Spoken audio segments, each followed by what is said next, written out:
All right. Hello, everyone. Welcome in. You're all doing well here. Thank you to everybody who's dropped by. And for everybody who has dropped in for the previous rendition. I don't want to end up spending too much time covering things here since we've got a bit of book left to cover. But we are a bit over halfway through, and last time we met Ebenezer Scrooge, who is every bit as much of a cranky old man as one would expect. We got to meet his nephew, his clerk, Bob Cratchit. We got to meet Bob Marley, who is very much dead, and whom the author really wanted us to know is dead. And we got to experience the Ghost of Christmas Past, showing Scrooge all the things he used to associate with Christmas. His loneliness at a boarding school, his time spent as an apprentice with the man who absolutely knows how to party, and his time spent with someone that he once loved, and is now somebody that he used to know. So along with all of that, we have also encountered the Ghost of Christmas Present, who has been sharing his mirth everywhere, and who has especially visited Scrooge's clerk's house, which is full of people, including Tiny Tim. And we ended with the Ghost of Christmas Present revealing that Tiny Tim will not be there at the next Christmas if things do not change. Hello, Toasty Robot. It's really good to see you. Welcome in. Oinitanha, hello. Welcome in. I hope you're doing well there. Thank you for joining us tonight.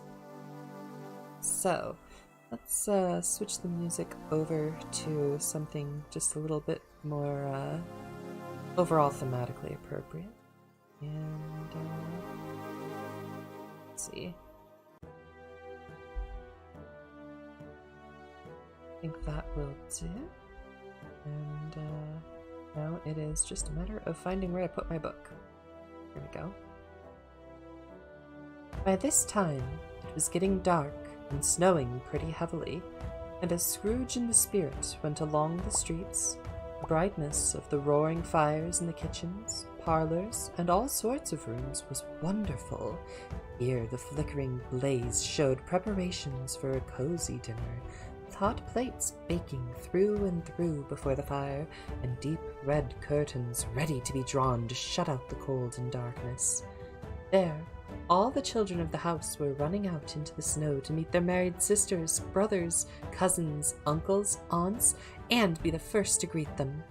Here again were shadows on the window blind of guests assembling, and there a group of handsome girls, all hooded and fur-booted, and all chattering at once, tipped lightly off to some near neighbor's house, where, woe upon the single man who saw them enter, artful witches, well they knew it, in a glow. But if you had judged from the numbers of people on their way to friendly gatherings, you might have thought that no one was at home to give them welcome when they got there, instead of every house expecting company and piling up its fires half chimney high.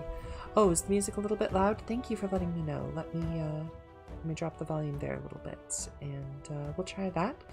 If it's too low, let me know. If it's too high, let me know. Happy to make the adjustment there. Thank you.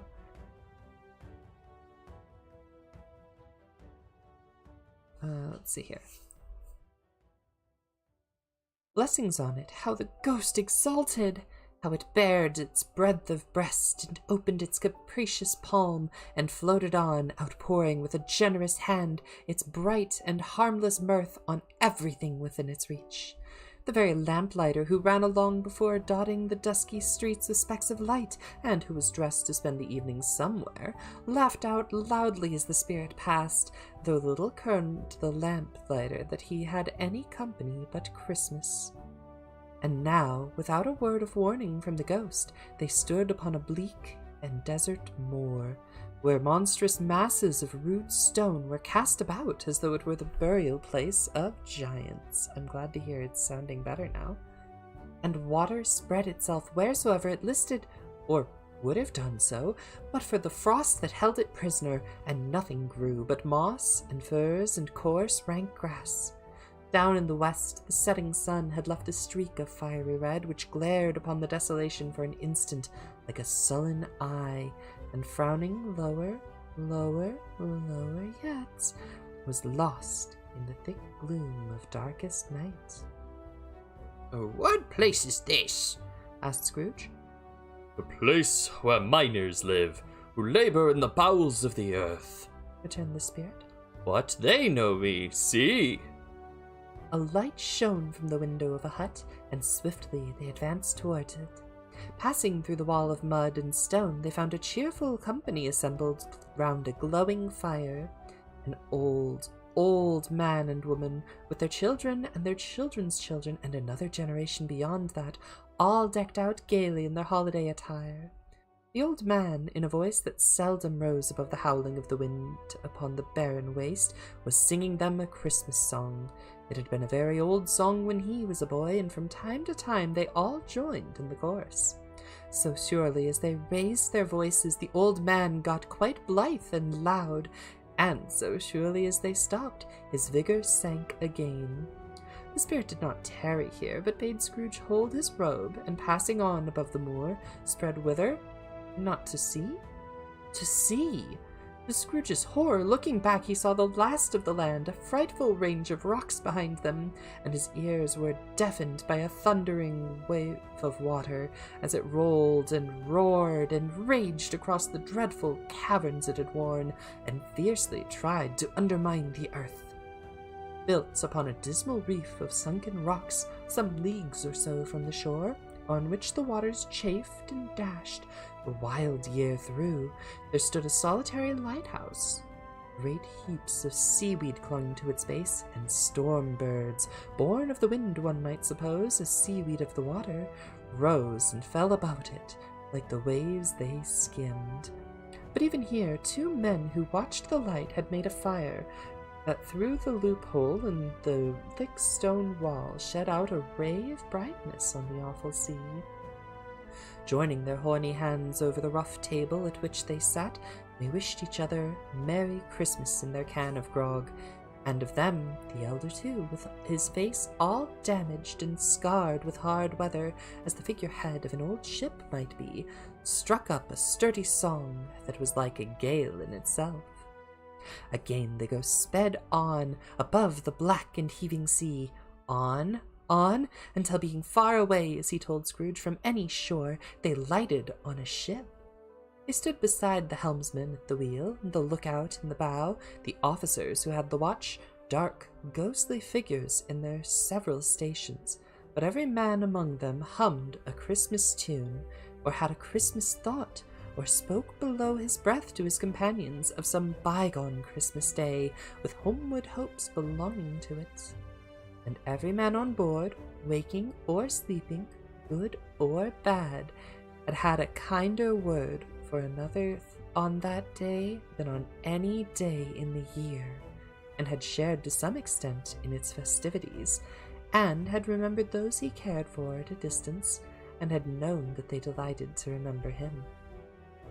It was a great surprise to Scrooge, while listening to the moaning of the wind, and thinking what a solemn thing it was to move on through the lonely darkness over an unknown abyss, whose depths were secrets as profound as death.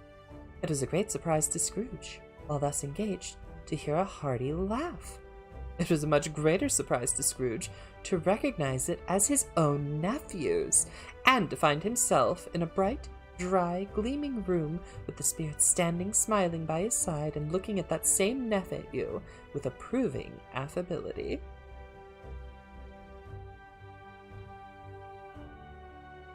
"Ha ha!" laughed Scrooge's nephew. "Ha ha ha!" If you should happen, by any unlikely chance, to know a man more blessed in a laugh than Scrooge's nephew, all I can say is I should like to know him too. Introduce me to him, and I'll cultivate his acquaintance. It is a fair, even-handed, noble adjustment of things, that while there is infection and disease and sorrow, there is nothing in the world so irresistibly contagious as laughter and good humor. And Scrooge's nephew laughed in this way, holding his sides, rolling his head, and twisting his face into the most extravagant contortions. Scrooge's niece, by marriage, laughed as heartily as he, and their assembled friends, being not a bit behind, roared out lustily. He said that Christmas was a humbug, as I live. He believed it too. More shame for him, Fred, said Scrooge's niece indignantly. Bless those women, they never do anything by halves, they're always in earnest. She was very pretty, exceedingly pretty, with dimpled, surprised-looking capital face, a ripe little mouth that seemed made to be kissed, as no doubt it was, all kinds of good little dots about her chin that melted into one when she laughed, and the sunniest pair of eyes you ever saw in any little creature's head. Although she was what you would have called provoking, you know, but satisfactory too. Oh, perfectly satisfactory. He's a comical old fellow, and that's the truth, and not so pleasant as he might be. However, his offenses carry their own punishment, and I have nothing to say against him. I'm sure he's very rich, Fred. At least you always tell me so. Oh, what of that, my dear? His wealth is of no use to him. He don't do any good with it. He don't make himself comfortable with it. He hasn't the satisfaction of thinking that he is going to ever benefit from us with it. I have no patience with him, observed Scrooge's niece. Scrooge's niece's sisters and all the other ladies expressed the same opinion. Oh, I have. I am sorry for him. I couldn't be angry with him if I tried. Who suffers by his ill whims? Himself, always. Here he takes it into his head to dislike us, and he won't come and dine with us. What's the consequence? He won't lose much of a dinner. Indeed. Indeed, I think he loses a very good dinner, interrupted Scrooge's niece. Everyone else said the same, and that they must be allowed to have competent judges, because they had all just had dinner, and with the dessert upon the table, were clustered around the fire by lamplight. Well, I am very glad to hear it, because I haven't any great faith in these young housekeepers. What do you say, Topper? Topper had clearly got his eye upon one of Scrooge's niece's sisters, for he answered that a bachelor was a wretched outcast, who had no right to express an opinion on the subject, whereat Scrooge's niece's sister, the plump one with the lame stucker, not the one with the roses, blushed. Do go on, Fred, said Scrooge's niece, clapping her hands. He never finishes what he begins to say. He is such a ridiculous fellow. Scrooge's nephew revelled in another laugh, and as it was impossible to keep the infection off, though the plump sister tried hard to do it with the aromatic vinegar, his example was unanimously followed.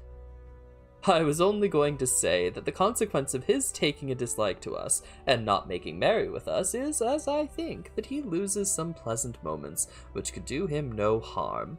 I am sure he loses pleasanter companions than he can find in his own thoughts, either in his mouldy old office or his dusty chambers.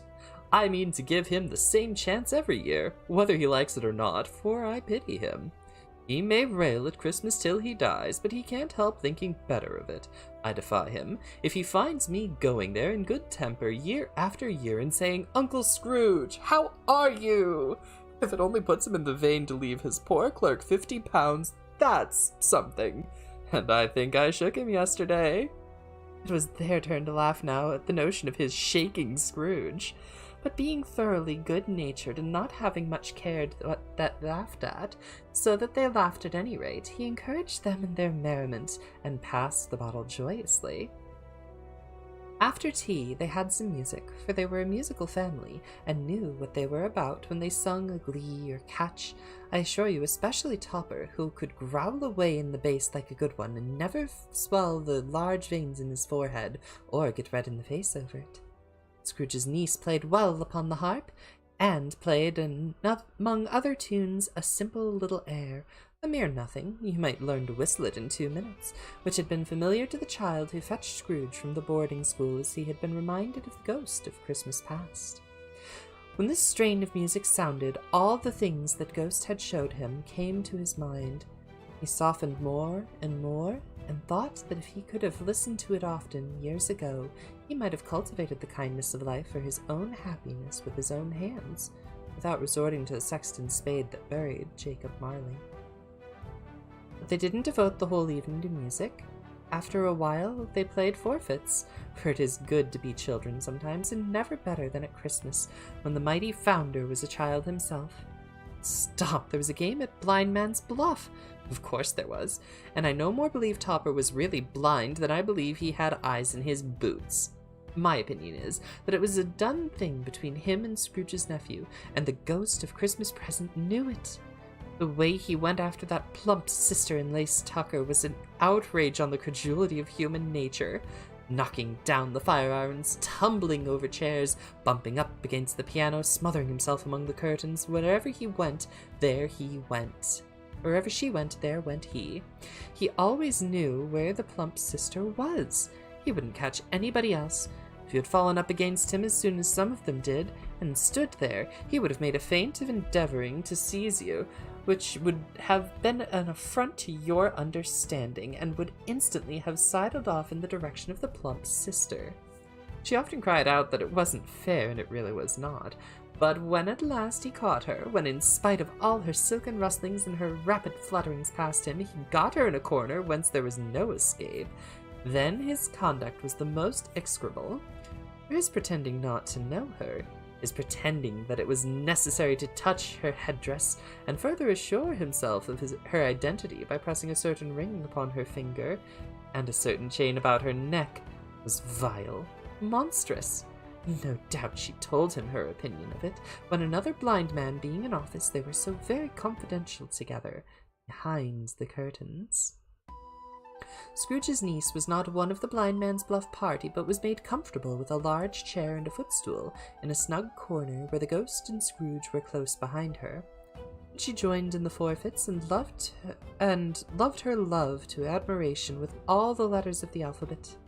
Likewise, at the game of how, when, and where, she was very great, and to the secret joy of Scrooge's nephew, beat her sisters hollow, though they were sharp girls too, as Topper could have told you.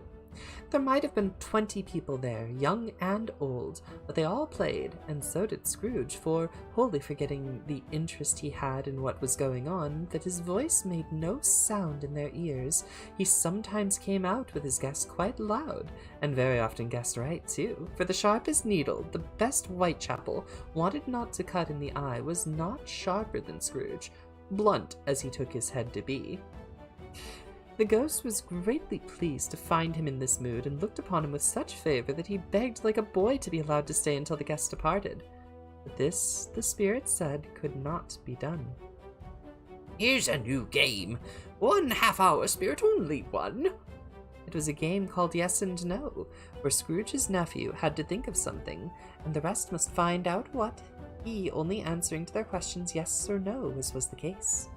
The brisk fire of questioning to which he was exposed excited from him that he was thinking of an animal, a live animal, a rather disagreeable animal, a savage animal, an animal that growled and grunted sometimes and talked sometimes and lived in London and walked about the streets and wasn't made a show of and wasn't led by anybody and didn't live in a menagerie and was never killed in a market and was not a horse or an ass or a cow or a bull or a tiger or a dog or a pig or a cat or a bear. At every fresh question that was put to him, this nephew burst into a fresh roar of laughter, and was so inexpressibly tickled that he was obliged to get up off the sofa and stamp.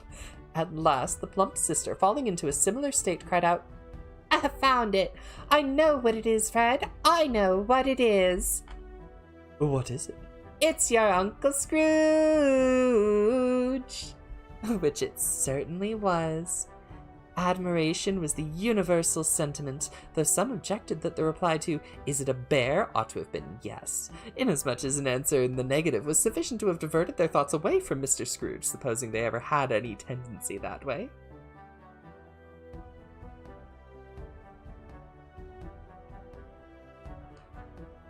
He has given us plenty of merriment, I am sure, and it would be ungrateful not to drink to his health.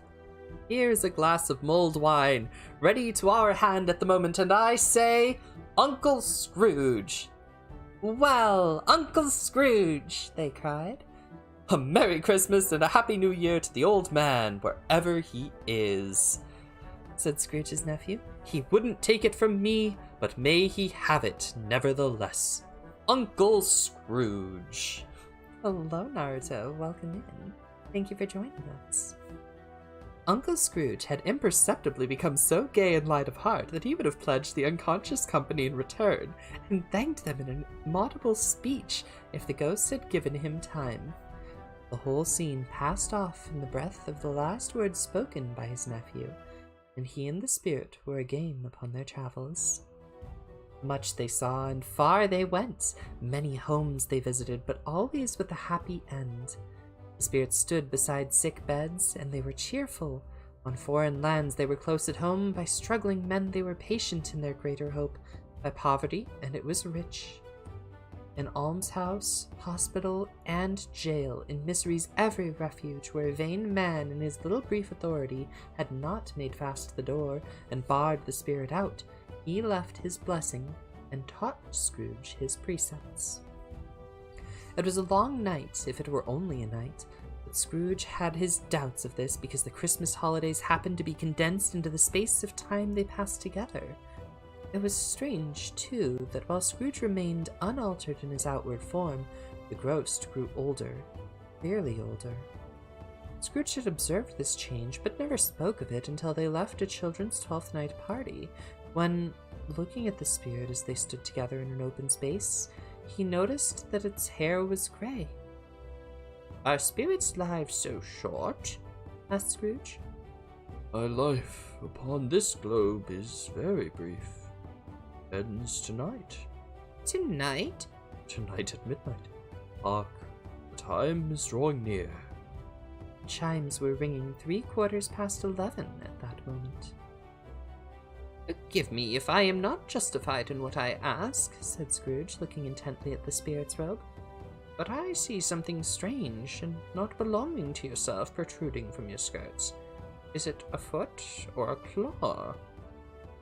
It might be a claw for the flesh there is upon it, was the spirit's sorrowful reply. Look here. From the folding of its robe, it brought 2 children, wretched, abject, frightful, hideous, miserable. They knelt down at its feet and clung upon the outside of the garment. Oh man, look here. Look down here, exclaimed the ghost. They were a boy and a girl, yellow, meager, ragged, scowling, wolfish, but prostrate too in their humility. Where graceful youth should have filled their features out and touched them with its freshest tints, a stale and shriveled hand like that of age had pinched and twisted them, pulled them into shreds. Where angels might have sat enthroned, devils lurked and glared out menacingly. No change, no degradation, no perversion of humanity in any grade through all the mysteries of wonderful creation has monsters half so horrible and dread. Scrooge started back, appalled. Having them shown to him in this way, he tried to say they were fine children, but the words choked themselves, rather than be parties to the lie of such enormous magnitude. "Spirit, are they yours?" They are man's, said the spirit, looking down upon them. And they cling to me, appealing from their fathers. Boy is ignorance, the girl is want.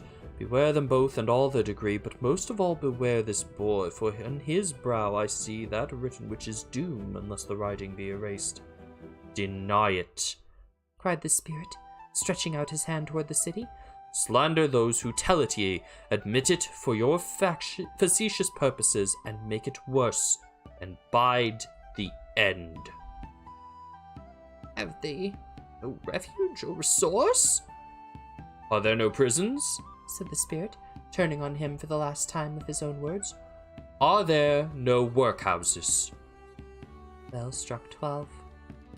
Scrooge looked about him for the ghost, and saw it not. At the last stroke ceased to vibrate. He remembered the prediction of old Jacob Marley, and lifting up his eyes, beheld a solemn phantom, draped and hooded, coming like a mist along the ground toward him.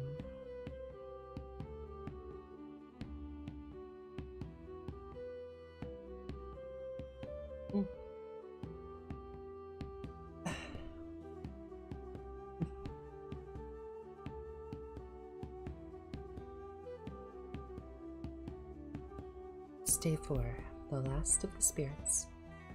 The phantom slowly, gravely, silently approached. When it came near him, Scrooge bent down upon his knees, for in the very air through which the spirit moved, it seemed to scatter gloom and mystery. It was shrouded in a deep, black garment, which concealed its head, its face, its form, and left nothing of it visible save one outstretched hand. But for this, it would have been difficult to detach its figure from the night and separate it from the darkness by which it was surrounded. He felt that it was tall and stately when it came beside him, and that its mysterious presence filled him with solemn dread. He knew no more, for the spirit neither moved nor spoke. I am in the presence of Ghost of Christmas Yet to Come. The spirit answered not, but pointed downward with its hand. You are about to show me the shadows of things that have not happened, but will happen in the time before us. Is that so, spirit? The upper portion of the garment was contracted for an instant in its folds, as if the spirit had inclined its head. That was the only answer he received. Although well used to ghostly company by this time, Scrooge feared that the silent shape so much that his legs trembled beneath him, and he found that he could hardly stand when he prepared to follow it. The spirit paused a moment, as observing the condition and giving him time to recover. But Scrooge was all the worse for this. It thrilled him with a vague, uncertain horror to know that behind the dusky shroud there were ghostly eyes intently fixed upon him, while he, though he stretched his own to the utmost, could see nothing but a spectral hand and one great heap of black. Ghost of the future, I fear you more than any spectre I have seen. But as I know your purpose is to do me good, and as I hope to live to be another man from what I was, I am prepared to bear your company, and do it with a thankful heart. Will you not speak to me? It gave him no reply. The hand was pointed straight before them. Lead on, lead on. The night is waning fast, and it is precious time to me, I know. Lead on, spirit. The phantom moved away as it had come toward him. Scrooge followed in the shadow of its dress, which bore him up, he thought, and carried him along. They scarcely seemed to enter the city, for the city rather seemed to spring up about them and encompass them in its own act. But there they were, in the heart of it, on change amongst the merchants, who hurried up and down and clinked the money in their pockets, and conversed in groups, and looked at their watches, and trifled thoughtfully with their great gold seals, and so forth, as Scrooge had seen them often. The spirit stopped beside one little knot of businessmen. Observing that the hand was pointed to them, Scrooge advanced to listen to their talk. "No," said a great fat man with a monstrous chin. "I don't know much about it either way. I only know he's dead." "When did he die?" "Oh, last night, I believe." "Why, what was the matter with him?" asked a third, taking a vast quantity of snuff out of a very large snuff box. "I thought he'd never die." "God knows," says the first with a yawn. "What has he done with his money?" What has he done with his money? A red-faced gentleman with a pendulous excrescence on the end of his nose that shook like the gills of a turkey cock had asked. "I haven't heard," said the man with the large chin, yawning again. "Left it to his company, perhaps. He hasn't left it to me, that's all I know." This pleasantry was received with a general laugh. "It's likely to be a very cheap funeral, for upon my life, I don't know of anybody to go to it. Suppose we make up a party and volunteer?" "I don't mind going if a lunch is provided," observed the gentleman with the excrescence on his nose. "But I must be fed if I make one." Another laugh. "Well, I am the most disinterested among you, after all," said the first speaker. "for I never wear black gloves and I never eat lunch. But I'll offer to go if anyone else will. When I come to think of it, I'm not at all sure that I wasn't his most particular friend, for he used to stop and speak when we met. Bye-bye!" Speakers and listeners strolled away and mixed with other groups. Scrooge knew the man and looked toward the spirit for an explanation. Phantom glided on into the street. Its finger pointed to two persons meeting. Scrooge listened again, thinking that the explanation might lie here. He knew these men also perfectly. They were men of business, very wealthy and of importance. He had made a point of always standing well in their esteem in a business point of view, that is, strictly in a business point of view. "How are you?" said one. How are you? Returned the other. "Well," said the first, "old Scratch has got his own at last, eh?" So I'm told. Cold, isn't it? Seasonable for Christmas. You're not a skater, I suppose. No, something else to think of. Good morning. Not another word. That was their meeting, their conversation, and their parting. Scrooge was at first inclined to be surprised that the spirit should attach importance to conversations apparently so trivial, but feeling assured that they must have some hidden purpose, he set himself to consider what it was likely to be. They could scarcely be supposed to have any bearing on the death of Jacob, his old partner, for that was past, and Ghost Province was for the future. Nor could he think of any one immediately connected with himself to whom they could apply them. But nothing doubting that to whomsoever they applied, they had some latent moral for his own improvement, he resolved to treasure up every word he heard and everything he saw, and especially to observe the shadow of himself when it appeared, for he had an expectation that the conduct of his future self would give him the clue he missed, and would render the solution of these riddles easy. He looked about in that very place for his own image, but another man stood in his accustomed corner, and though the clock pointed to his usual time of day for being there, he saw no likeness of himself among the multitudes that poured in through the porch. It gave him little surprise. There we go. However, for he had been revolving in his mind a change of life, and thought that he hoped he saw his newborn resolutions carried out in this. Quiet and dark beside him stood the phantom, with its outstretched hand.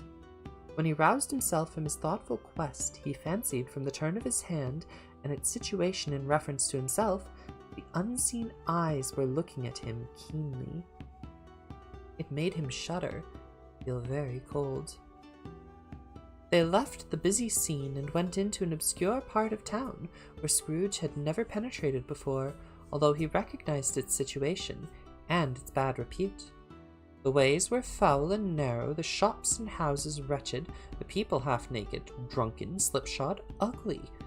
Alleys and archways, like so many cesspools, disgorged their offences of smell and dirt and life upon the staggering streets, and the whole quarter reeked with crime, with filth and misery.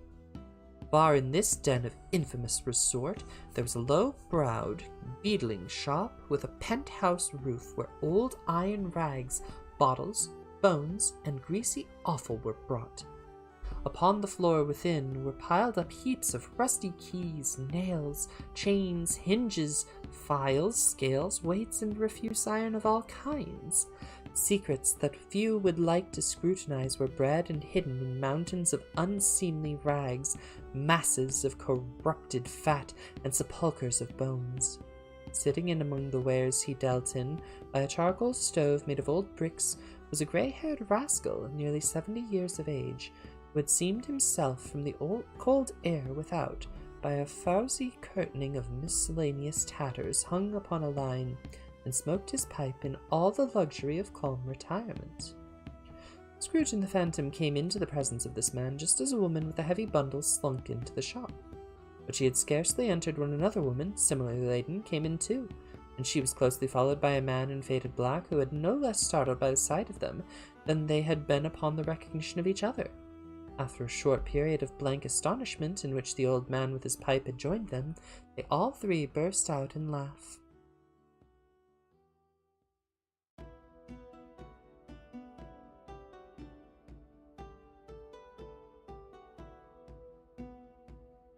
"Let the chairwoman alone to be first," cried she who had entered first. "Let the laundress alone to be the second, and let the undertaker's man alone to be the third. Look here, old Joe, here's a chance if we haven't all three met here without needing it." "You couldn't have met in a better place," said old Joe, removing his pipe from his mouth. "Come into the parlour. You were made free of it long ago, you know, and the other two ain't strangers. Stop till I shut the door of the shop. I How it squeaks. Ain't a bit of rusty metal in the place has its own hinges, I believe, and I'm sure there's no such old bones here as mine. Ha ha! We're all suitable to our calling. We're well matched. Come into the parlor. Come into the parlor. The parlor was a space behind the screen of rags. The old man raked the fire together with an old stair rod, and having trimmed his smoky lamp, for it was night, with the stem of his pipe, put it in his mouth again. While he did this, the woman who had already spoken threw her bundle on the floor and sat down in a flaunting manner on a stool, crossing her elbows on her knees and looking with a bold defiance at the other two. "What odds, then? What odds, Mrs. Dilber?" said the woman. "Every person has a right to take care of themselves. He always did." "Oh, that's true indeed. No man more so." "Why, then, don't we stand staring as if you were afraid, woman? Who's the wiser? We're not going to pick holes in each other's coats, I suppose?" "No, indeed," said Mrs. Dilber and the man together. "We should hope not." "Very well, then," cried the woman. "That's enough. Who's the worse for the loss of a few things like these? Not a dead man, I suppose?" "No, indeed," said Mrs. Dilber, laughing. "If he wanted to keep him after he was dead, a wicked old screw," pursued the woman. "Why wasn't he natural in his lifetime? If he had been, he'd have been somebody to look after him when he was struck with death, instead of lying gasping out there as his last, alone by himself." "It's the trust that word never spoke. It's a judgment on him." "Oh, if only it were a little heavier one, and I suppose it would have been, you may depend upon it, if I had laid my hands on anything else. Open that bundle, old Joe, and let me know the value of it. Speak out plain. I'm not afraid to be the first, nor afraid to them to see it.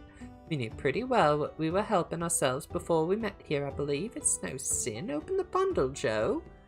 But the gallantry of her friends would not allow of this, and the man in faded black, mounting the breach first, produced his plunder. It was not extensive. A seal or two, a pencil case, a pair of sleeve buttons, and a brooch of no great value were all. They were severally examined and appraised by old Joe, who chalked the sums he was disposed to give for each upon the wall, and added them up into a total when he found that there was nothing more to come. "Well, that's your count," said Joe. "and I wouldn't give another sixpence if I was boiled for not doing it. Who's next?" Mrs. Dilber was next. Sheets and towels, little wearing apparel, 2 old-fashioned silver teaspoons, a pair of sugar tongs, and a few boots. Her account was stated on the wall in the same manner. "I always give too much to ladies. It's a weakness of mine. That's why I ruin myself. That's your account. If you asked me for another penny and made it an open question, I'd repent of being so liberal and knock off half a crown." "And now to undo my bundle, Joe," said the first woman. Joe went down on his knees for the greater convenience of opening it, and having unfastened a great many knots, dragged out a large and heavy roll of some dark stuff. "What do you call this, bed curtains?" "Ah," returned the woman, laughing and leaning forward on her crossed arms. "Bed curtains." "You don't mean to say you took 'em down, rings and all, with them lying there?" "Yes, I do. Why not?" "You were born to make your fortune," said Joe, "and you'll certainly do it." "I certainly shan't hold my hand when I can get anything in it by reaching out for the sake of such a man as he was, I promise you, Joe," returned the woman coolly. "Don't drop that oil upon the blankets now." "His blankets?" "Well, who else's do you think? He isn't likely to take cold without 'em, I dare say." "I hope he didn't die of anything catching, eh?" said Joe, stopping his work and looking up. "Oh, don't you be afraid of that. I ain't so fond of his company that I'd loiter about him for such things if I did. Oh, you may look through that shirt till your eyes ache, but you won't find a hole in it, nor a threadbare place. It's the best he had, and a fine one, too. They'd have wasted it if it hadn't been for me." "Well, what do you call a wasting of it?" "Putting it on him to be buried in, to be sure. Somebody was fool enough to do it, but I took it off again. If calico ain't good enough for such a purpose, it isn't good enough for anything. It's quite as becoming to the body. He can't look uglier than he did that one—" Scrooge listened to this dialogue in horror. As they sat grouped about their spoil, in the scanty light afforded by the old man's lamp, he viewed them with a detestation and disgust which could hardly have been greater, though they had been obscene demons, marketing the corpse itself. "Ha ha! laughed the same woman, when old Joe, producing a flannel bag with money in it, pulled out their several gains upon the ground. This is the end of it, you see. He frightened everyone away. This is the end of it, you see. He frightened everyone away from him when he was alive to profit us when he was dead. Ha ha ha! Spirit, said Scrooge, shuddering from head to foot. I see. The case of this unhappy man may be my own. My life tends that way now. Merciful heavens, what is this? He recoiled in horror, for the scene had changed, and now he almost touched a bed.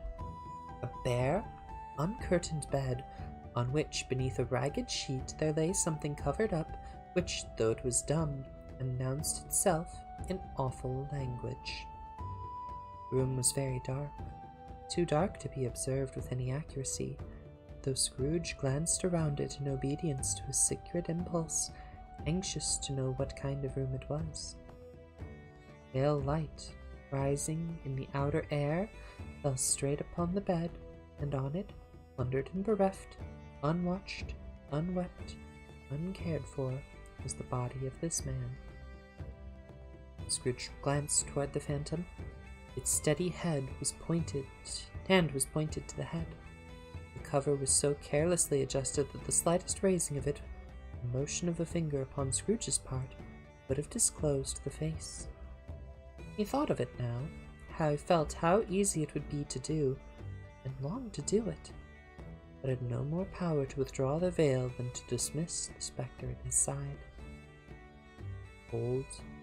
Hold, rigid, dreadful death, set up thine altar here, and dress it with such terrors as thou hast thy command, for this is thy domain.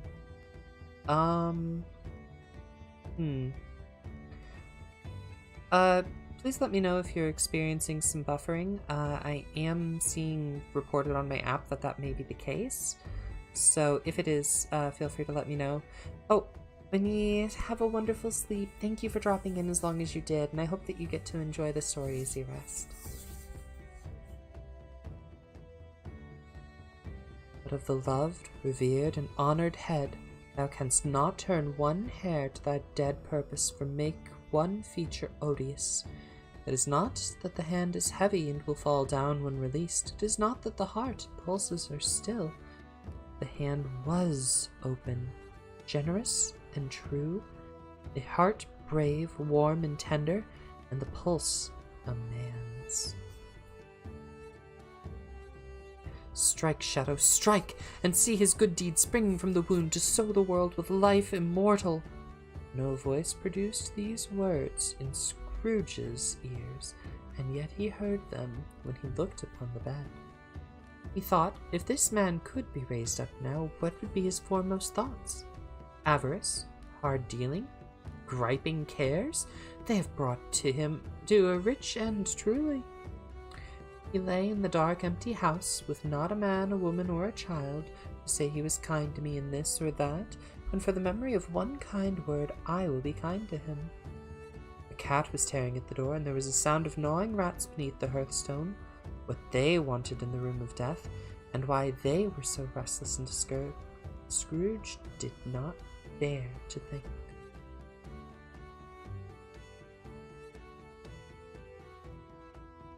Spirit, he said, this is a fearful place. In leaving it, I shall not leave its lesson. Trust me. Let us go. Still the ghost pointed with an unmoved finger to the head. I understand you, and I would do it if I could, but I have not the power, Spirit. I have not the power. Again it seemed to look upon him. If there is any person in the town who feels emotion caused by this man's death, show that person to me, Spirit, I beseech you. The phantom spread its dark robe before him for a moment, like a wing, and withdrawing it, revealed a room by daylight where a mother and her children were. She was expecting someone, and with anxious eagerness, for she walked up and down the room, started at every sound, looked out from the window, glanced at the clock, tried, but in vain, to work with her needle, and could hardly bear the voices of the children in their play. At length, the long-expected knock was heard. She hurried to the door and met her husband, a man whose face was careworn and depressed though he was young. There was a remarkable expression in it now, a kind of serious of delight, which he felt ashamed and which he struggled to repress. He sat down to the dinner that had been hoarding for him by the fire, and when she asked him faintly what news, which was not until after a long silence, he appeared embarrassed how to answer. Is it good or bad to help him? Bad. Well, we are quite ruined. But no, there's hope yet, Caroline. If he relents. There it is. Nothing's past hope if such a miracle has happened. He is past relenting. He is dead. She was a mild and patient creature if her face spoke truth. She was thankful in her soul to hear it, and she said so, with clasped hands. She prayed forgiveness the next moment and was sorry, but the first was the emotion of her heart. What the half-drunken woman I told you of last night said to me when I tried to see him in What the half-drunken woman I told you of last night said to me when I tried to see him and obtain a week's delay, and what I thought was a mere excuse to avoid me turns out to have been quite true. He was not only very ill, but dying then. To whom will our debt be transferred? Don't know. But before that time we shall be ready with the money, and even if we were not, it would be bad fortune indeed to find so merciless a creditor in his successor. We may sleep tonight with hearts light, Caroline. Yes, soften it as they would, their hearts were lighter. The children's faces, hushed and clustered round to hear what they so little understood, were brighter, and it was a happier house for this man's death. The only emotion that the ghost would show him caused by the event was one of pleasure.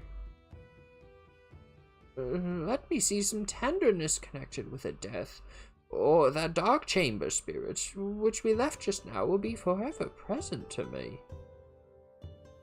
The ghost conducted him through several streets familiar to his feet, and as they went along, Scrooge looked here and there to find himself, but nowhere was he to be seen. They entered poor Bob Cratchit's house, the dwelling he had visited before, and found the mother and children seated round the fire. Quiet. Very quiet. Noisy little Cratchits were as still as statues in one corner, and sat looking up at Peter, who had a book before him. The mother and her daughters were engaged in sewing. They were very quiet, surely. And he took a child, and set him in the midst of them. Where had Scrooge heard these words? He had not dreamed them. The boy must have read them out as he and the spirit crossed the threshold. Why did he not go on? The mother laid her work upon the table and put her hand up to her face. Colour hurts my eyes. Colour? Oh, poor tiny Tim. Better now again. Makes them very weak by candlelight, and I wouldn't show weak eyes to your father when he comes home for the world. It's been near his time. Past it, rather, Peter answered, shutting up his book. But I think he's walked a little slower than he used to these past few evenings, Mother. They were very quiet again. At last she said, and in a steady, cheerful voice that only faltered once, I have known him to walk with Tiny Tim upon his shoulder very fast indeed. And so have I, often. And so have I, exclaimed another. So had all.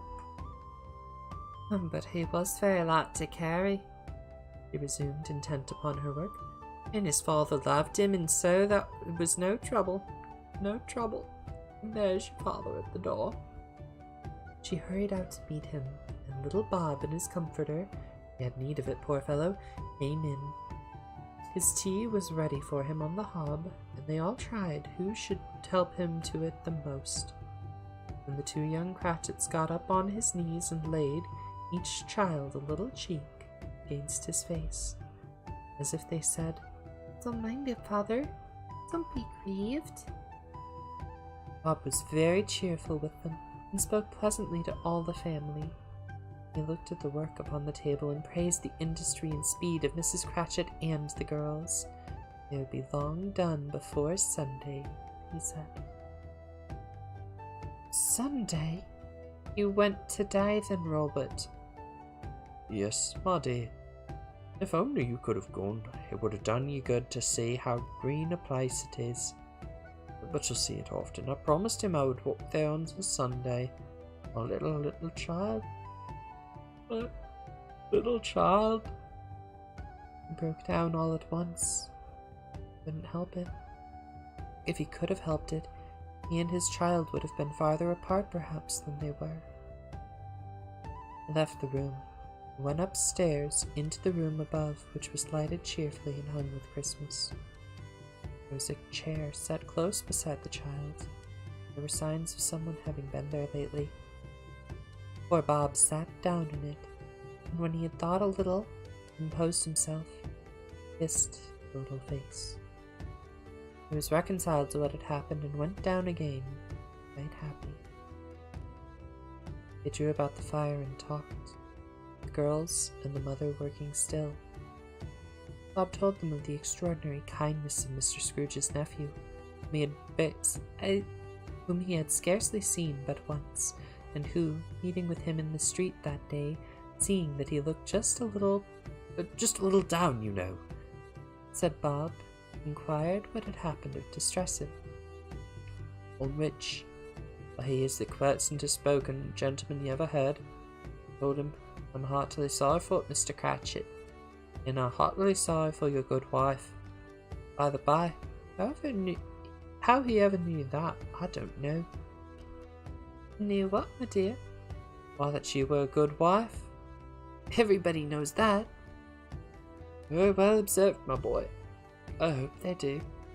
Heartily sorry, he said, for your good wife, if I can be of service to you in any way, he said, giving me this card. That's where I live. Pray come to me. That wasn't, cried Bob, for the sake of anything he might be able to do for us so much as his kind way, that this was quite delightful. It really seemed as if he had known our Tiny Tim and felt with us. I am sure he's a good soul. You'd be sure of it, my dear. You saw him and spoke to him. I shouldn't be at all surprised, mark what I say, if he got Peter a better situation. Only hear that, Peter. And then, cried one of the girls, Peter will keep in company with someone and setting up for himself. Oh, get along with you, retorted Peter, grinning. Just as likely not. One of these days, there's plenty of time for that, my dear. However and whomever we part from one another, I am sure none of us forget poor Tiny Tim, shall we, or this first parting that there was among us? Never, father, cried they all.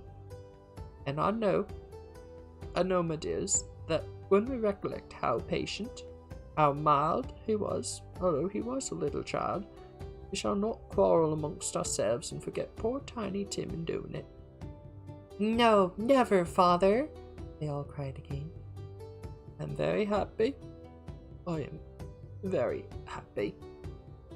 Mrs. Cratchit kissed him, his daughters kissed him, the two young Cratchits kissed him, and Peter and himself shook hands. Spirit of Tiny Tim, thy childish essence is from God. Spectre, something informs me that our parting moment is at hand. I know it, but I know not how. Tell me what man that was whom we saw lying dead. The ghost of Christmas yet to come conveyed him as before, though at a different time, he thought. Indeed, there seemed no order in these later visions, save that they were in the future, into the resorts of businessmen, but showed him not himself. Indeed, the spirit did not stay for anything, but went straight on into the end just desired, till besought by Scrooge to tarry for a moment. This court, through which we hurry now, is the place of occupation, and has been for a length of time. I see the house. Let me behold what I shall be in days to come. The spirit stopped. The hand was pointed elsewhere. The house is yonder. Why do you point away? The inexorable finger underwent no change. Scrooge hastened to the window of his office and looked in. It was an office still, but not his. The furniture was not the same, and the figure in the chair was not himself. The phantom pointed as before. He joined it once again, and, wondering why and whither he had gone, accompanied it until they reached an iron gate. He paused to look round before entering.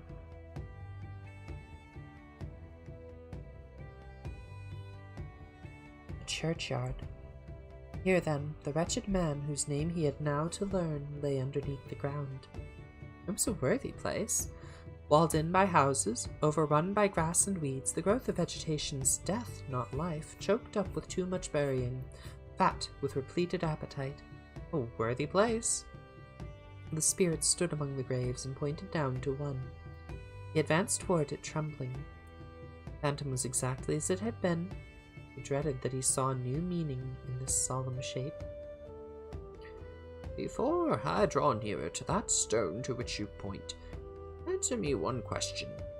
Are these the shadows of things that will be, or are they the shadows of things that may be?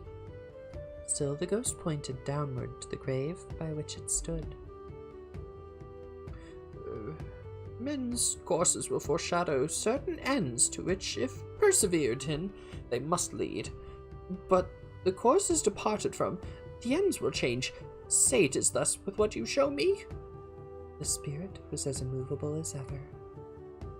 Scrooge crept towards it, trembling as he went, and following the finger read upon the stone of the neglected grave his own name, Ebenezer Scrooge. Am I that man who lay upon the bed? He cried, on his knees. The finger pointed from the grave to him and back again. Oh, spirit. Oh, no. No! The finger was still there. Spirit, he cried, tight clutching at his robe. Hear me. I am not the man I was. I will not be the man I must have been but for this intercourse. Why show me this if I am past all hope? For the first time, the hand appeared to shake. Good spirit, he pursued, as down upon the ground he fell before it. Your nature intercedes for me and pities me. Assure me that I may yet change these shadows you have shown me by an altered life. Kind hand trembled. I will honor Christmas in my heart, and try to keep it all the year. I will live in the past, the present, and the future. The spirits of all three shall strive in me. I will not shut out the lessons they teach. Oh, tell me I may sponge away the writing on this stone. In his agony he caught the spectral hand. It sought to free itself, but he was strong in his entreaty and detained it. The spirit, stronger yet, repulsed him. Holding up his hands in one last prayer to have his fate reversed, he saw an alteration in the phantom's hood and dress. It shrunk, collapsed, and dwindled down into a bedpost.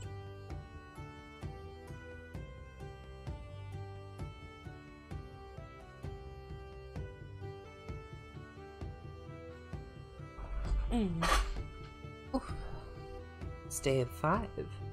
The end of it. Yes, and the bedpost was his own. The bed was his own, and the room was his own. Best and happiest of all, the time before him was his own, to make amends in. I will live in the past, the present, and the future, Scrooge repeated as he scrambled out of bed. The spirits of all three shall strive within me. Oh, Jacob Marley, heaven and the Christmas time be praised for this. I say it on my knees, old Jacob, on my knees. He was so fluttered and so glowing in his good intentions that his broken voice would scarcely answer to his call. He had been sobbing violently in his conflict with the spirit, and his face was wet with tears. "They're not torn down," said Scrooge, folding one of his bed curtains in his arms. "They are not torn down, rings and all. They are here. I am here. The shadows of the things that would have been may be dispelled. They will be. I know they will." His hands were busy with his garments all this time, turning them inside out, putting them on upside down, tearing them, mislaying them, making them parties to every kind of extravagance. "I don't know what to do," cried Scrooge, laughing and crying in the same breath, making a perfect raccoon of himself with his stockings. I am light as a feather, I am happy as an angel, I am giddy as a merry schoolboy, I am giddy as a drunken man. Merry Christmas to everybody, a Happy New Year to all the world. Hello here, woo, hello! He had frisked into the sitting room and was now standing there, perfectly winded. There's the saucepan that the gruel was in, cried Scrooge, staring off again and frisking round the fireplace. There's the door by which the ghost of Jacob Marley entered. There's the corner where the ghost of Christmas present sat. There's the window where I saw the wandering spirits. It's all right, it's all true, it all happened. Ha ha ha! Really, for a man who had been out of practice for so many years, it was a splendid laugh, a most illustrious laugh, the father of a long, long line of brilliant laughs. I don't know what day of the month it is. I don't know how long I've been among the spirits. I don't know anything. I'm quite a baby. Never mind, I don't care. I'd rather be a baby. Hello! Whoop, hello there! He was checked in his transports by the churches, ringing out the lustiest peals he had ever heard. Clang, clang, hammer, ding, dong, bell, bell, dong, ding, hammer, clang, crash. Oh, glorious, glorious! Running to the window, he opened it and put his head out. No fog, no mist, clear, bright, jovial, stirring, cold, piping for the blood to dance to, golden sunlight, heavenly sky, fresh, sweet air, melly bells. Oh, glorious, glorious! Oh, what's today? Cried Scrooge, calling down toward a boy in Sunday clothes who perhaps had loitered in to look at him. Eh? Returned the boy with all his might of wonder. What's today, my fine fellow? Today? Why, Christmas Day. It's Christmas Day. I haven't missed it. The spirits have done it all in one night. They can do anything they like. Of course they can. Of course they can. Hello, my fine fellow. Hello? You know the Poulters, next street, but one at the corner. I should hope I did. An intelligent boy, a remarkable boy. Do you know whether they've sold the prize turkey that was hanging up in there? Not the little prize turkey, the big one. What, the one as big as me? What a delightful boy. It's a pleasure to talk to him. Yes, my buck. It's hanging there now. Is it? Go and buy it. Walk, No, I am in earnest. Go and buy it and tell him to bring it here, that I may give them the direction on where to take it. Come back with the man, and I'll give you a shilling. Come back with him in less than 5 minutes, I'll give you half a crown. The boy was off like a shot. He must have had a steady hand at a trigger who could have got a shot off half so fast. I'll send it to Bob Cratchit, whispered Scrooge, rubbing his hands and splitting with a laugh. He shan't know who sends it. It's twice the size of Tiny Tim. Joe Miller never made such a joke as sending it to Bob's, will he? The hand in which he wrote the address was not a steady one, but write it he did, somehow, and went downstairs to open the street door, ready for the coming of the poulterer's man. As he stood there, awaiting his arrival, the knocker caught his eye. I shall love it as long as I live, cried Scrooge, patting it with his hand. I scarcely ever looked at it before. What an honest expression it has in its face. It's a wonderful knocker. Here's the turkey. Hello! Whoop. How are you? Merry Christmas. It was a turkey. He never could have stood upon his legs, that bird. He would have snapped him short off in a minute, like sticks of sealing wax. Why, it's impossible to carry that to Camden Town. You must have a cab.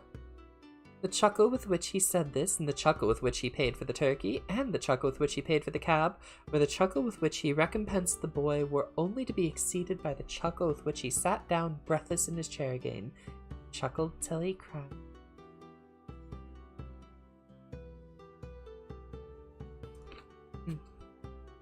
Shaving was not an easy task, for his hand continued to shake very much, and shaving requires attention even when you don't dance while you are at it. But if he had cut the end of his nose off, he would have put a piece of sticking plaster over it and been quite satisfied. He dressed himself all in his best, and at last got out into the streets. People were by this time pouring forth as he had seen them with the ghost of Christmas present, and walking with his hands behind him, Scrooge regarded every one with a delighted smile. He looked so irresistibly pleasant, in a word, that 3 or 4 good-humoured fellows said, "Good morning, sir, and Merry Christmas to you." And Scrooge said often afterwards that of all the blithe sounds he ever heard, those were the blithest in his ears. He had not gone far when, coming out toward him, he beheld the portly gentleman who walked into his counting-house the day before and said, "Scrooge and Marley's, I believe." It sent a pang across his heart to think how this old gentleman would look upon him when they met, but he knew what path lay straight before him, and he took it. "My dear sir," said Scrooge, quickening his pace and taking the old gentleman by both hands. "How do you do? I hope you succeeded yesterday. It was very kind of you, America," cried the gentleman as if his breath were gone. "My dear Mr. Scrooge, are you serious?" "If you please, not a farthing less. Many great back payments are included in it, I assure you. Will you do me that favour?" "My dear sir," said the other, shaking his hands with him, "I don't know what to say to such Don't say anything, please. Come and see me. Will you come and see me?" "I will," cried the old gentleman, and it was clear that he meant to do it. Thank ye. I am much obliged to you. I thank you 50 times. Bless you."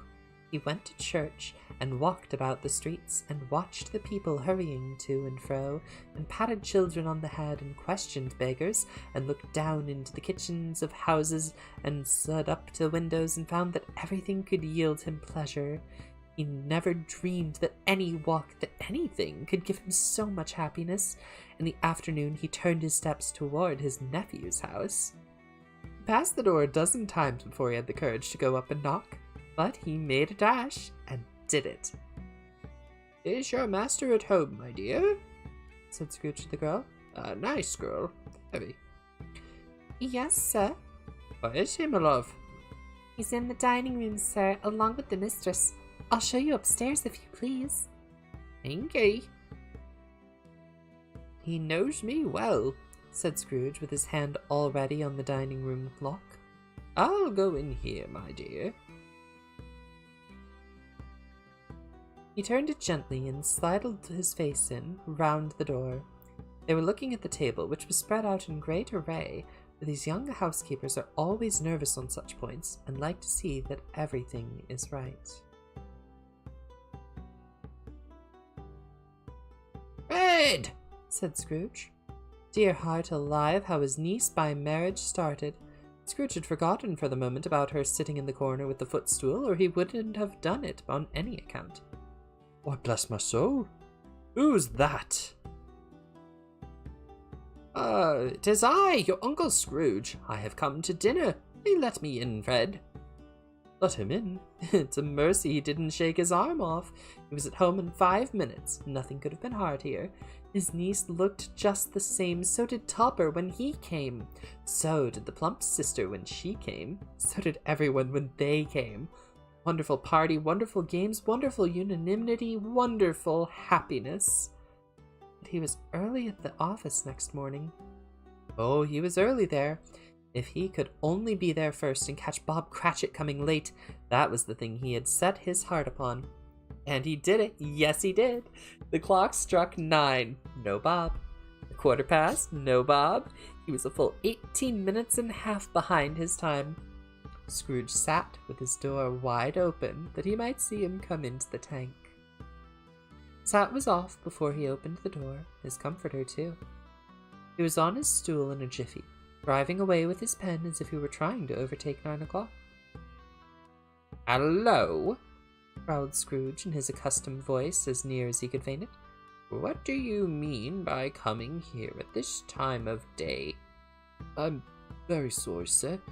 I am behind my time." "You are?" "Yes, I think you are. Step this way, if you please." "It's only once a year," pleaded Bob, appearing from the tank. "It shall not be repeated. I was making rather merry yesterday, sir." "Now, I'll tell you what, my friend. I am not going to stand this sort of thing any longer. And therefore," he continued, leaping from his stool and giving Bob such a dig in the waistcoat that he staggered back into the tank again, "therefore I am about to raise your salary." Bob trembled and got a little nearer to the ruler. He had a momentary idea of knocking Scrooge down with it, holding him and calling to the people in the court for help in the strait waistcoat. "A Merry Christmas, Bob," said Scrooge with an earnestness that could not be mistaken as he clapped him on the back. "A merrier Christmas, Bob, my good fellow, than I have given you for many a year. I'll raise your salary and endeavour to assist your struggling family, and we will discuss your affairs this very afternoon over a Christmas bowl of smoking bishop, Bob. Make up their fires and buy another coal scuttle before you dot another I, Bob Cratchit." Scrooge was better than his word. He did it all and infinitely more. And to Tiny Tim, who did not die, he was a second father. He became as good a friend, as good a master, and as good a man as the good old city knew, or any other good old city, town, or borough in the good old world.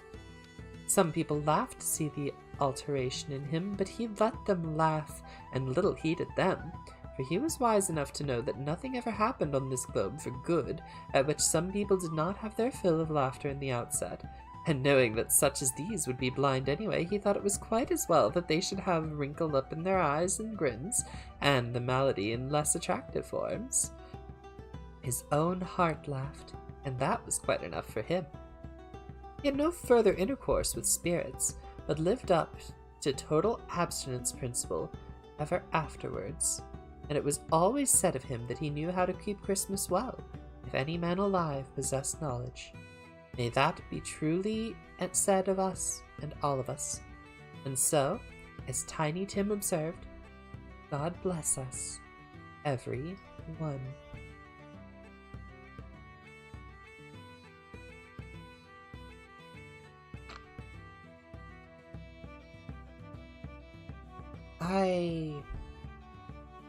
I liked that more than I ever expected to. Christmas itself is not something I've ever been particularly fond of, but you know, I don't think it's the worst thing that we could take this time to consider some changes, to give people just a little bit more of a benefit, and do our best to spread a little bit of cheer to people who don't often get it, especially if they don't often get it from us. Wherever you are, whatever you're doing, I hope you do it well. I hope you do it happily. And I hope you do it in such a way that you'll long be proud of yourself, of everyone involved. Thank you for joining my stream tonight, or if you're watching this as a video on demand, thank you very much for spending your time with me all the same. If you are interested in following me on Twitch, I do stream there, mostly doing video games these days, but you're more than welcome to drop by. I'd be delighted to see you. So I will post the link here in our chat.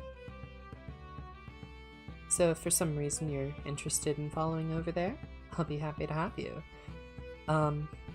If you're interested in reaching me and interacting with me in a more direct way, I do have a Discord for my community, and I will just copy the link to that in the chat here as well. You're more than welcome to drop in. I'd be delighted to see more people. And whatever direction this goes, for you, for those you love, those you care about, please be sure to share a wonderful story and a very gentle time. Bye!